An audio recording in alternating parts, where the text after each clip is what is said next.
வணக்கம் நண்பர்களே. இந்தியா கிரிக்கெட்ல வெற்றி பெற்ற மகிழ்ச்சியில எல்லாரும் டிஸ்கஸ் பண்ணிட்டு இருக்கீங்களா? ஆமா, அது குறித்து தான் நானும் என்னோட மகிழ்ச்சியும் இந்தியா என்ன மாதிரி பெர்ஃபார்ம் பண்ணனது, நியூசிலாந்து எங்க கோட்டை விட்டது என்றது குறித்து உங்க கூட பகிர்ந்துக்கிறதுக்கு இந்த காணொலியை நான் பண்ணிட்டு இருக்கேன். காணொலிக்குள்ள போறதுக்கு முன்னாடி திராவிட பேச்சரங்க சேனலை சப்ஸ்கிரைப் பண்ணிக்கோங்க, ஷேர் பண்ணி ஆதரவு கொடுக்குமாறு அன்போடு கேட்டுக்கொள்கிறேன். நன்றி. இப்போ இந்தியா வரலாற்று மிக்க வெற்றியை பெற்றிருக்குது, சிறப்பு வாய்ந்த வெற்றியா இருக்கு. உண்மையிலேயே இதெல்லாம் நமக்கு மிகவும் மகிழ்ச்சியான ஒன்று. இந்த இந்தியா நியூசிலாந்து விளையாட்டுல நியூசிலாந்து தான் டாஸ்க் வென்றது. நியூசிலாந்து டாஸ்க் வென்று பந்து வீச்சை நியூசிலாந்து தேர்வு செய்தது. இந்தியா ஃபர்ஸ்ட் பேட்டிங் எடுத்தது.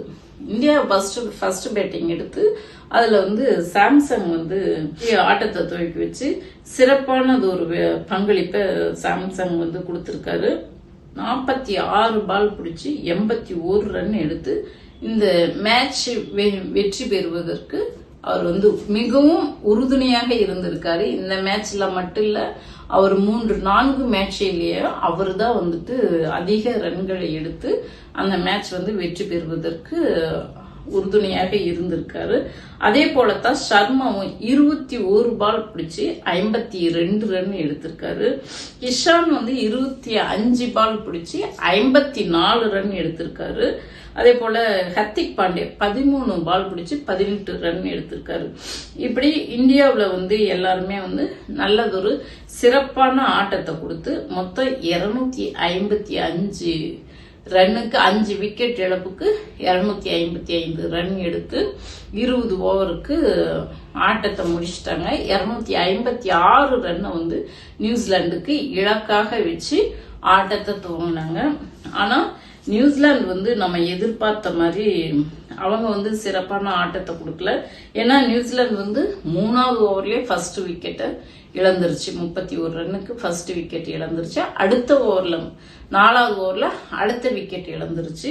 இப்படி அடுத்தடுத்து தொடர் விக்கெட்டை இழந்து 17வது ஓவருக்கு மொத்தம் 10 விக்கெட் இழந்துருச்சு. 10 விக்கெட் இழந்து 159 ரன் எடுத்து 17வது ஓவர்லயே கம்ப்ளீட் பண்ணிட்டாங்க. விளையாட்டு கம்ப்ளீட் ஆயிடுச்சு. இந்தியா 96 ரன் வித்தியாசத்துல வெற்றி பெறுகிறது. எவ்வளவு?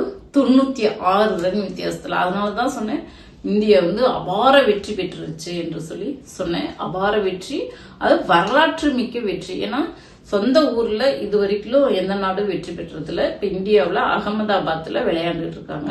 அதுல இந்தியா வெற்றி பெற்றது இதுதான் முதலாக வரலாற்றிலே. வேற எந்த நாடும் வெற்றி பெற்றதுல ஒண்ணு அது ஒண்ணு. இன்னொன்னு தொடர் வெற்றி, தொடர் 2 முறை 2024ல இந்தியா சர்மா தலைமையிலான அணி வெற்றி பெற்றது. இப்போ 2026லயும் உலக கோப்பை வெற்றி பெற்றிருக்குது. பட் தொடர்ந்து கண்டினியூவா 2 முறை வெற்றி பெற்றது இந்தியா தான். அதே போல அதிக உலக கோப்பை வாங்கினது இந்தியா தான். 2007ல தோனி தலைமையிலான அணி வெற்றி பெற்றது. இப்போ சர்மா, சூரியகுமார் தலைமையில வென்று 3 முறை தொடர்ந்து வெற்றி பெற்ற அணி இந்தியா தான். அப்போ இந்த மேட்ச் மூலமாக 3 வரலாற்று வெற்றி இந்தியா பெற்றிருக்கு அப்படின்னு சொல்லி எல்லாரும் மிகவும் விமர்சையாக கொண்டாடிட்டு வரோம், வாழ்த்து தெரிவிச்சிட்டு இருக்காங்க.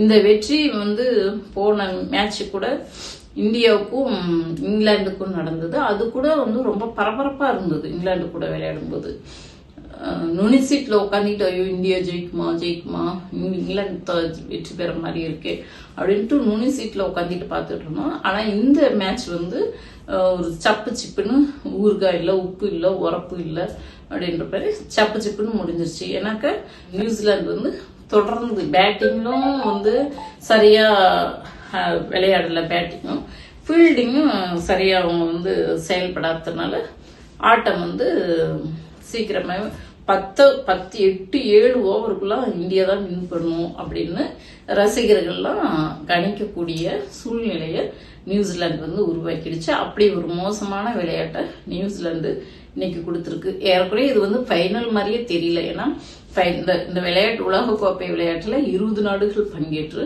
ஃபர்ஸ்ட் டெஸ்ட், அடுத்தது சூப்பர் 8, அடுத்தது அரையிறுதி, இப்படி ஸ்டெப் பை ஸ்டெப்பா வரும்போது அத்தனை நாடுகள் கூட விளையாண்டு அத்தனை நாடுகளையும் வீழ்த்திட்டு விளையாண்டு நாடுகள் அத்தனையும் வீழ்த்திட்டு இந்த ஃபைனலுக்கு வரும்போது ஒரு வலிமை பெற்ற நாடாக வரும் ஃபைனல்ல கலந்துக்கிற நாடுகள். ஆனா இங்க இந்தியா இந்த மேட்ச் பொறுத்த வரைக்கும் நியூசிலாந்து அப்படி ஒரு சிறப்பான நாடாக விளையாட்டை அவங்க வெளிப்படுத்தல. அதனால இந்த மேட்ச் சொதப்பிடுச்சு. அப்படியே ஒன்றும் பரபரப்பு இல்லாம போயிடுச்சு. நான் முன்கூட்டியே இந்தியா வெற்றி உறுதி பண்ணதுனால. ஆனாலும் இந்தியா 3 வரலாற்று சிறப்புமிக்க வரலாற்றை படைச்சதுனால இந்தியர்களுக்கு கூடுதல் மகிழ்ச்சி இந்த வெற்றி பெற்றதுனால என்று சொல்லிக்கிட்டு, இதுல நீங்க உங்களுடைய அந்த கிரிக்கெட் சுவாரஸ்யங்கள் எந்த அளவுக்கு உங்களுடைய எதிர்பார்ப்புகள் இருந்தது என்று சொல்லி உங்களுடைய கருத்தையும் கமெண்ட்ல சொல்லுங்க. நன்றி, வணக்கம்.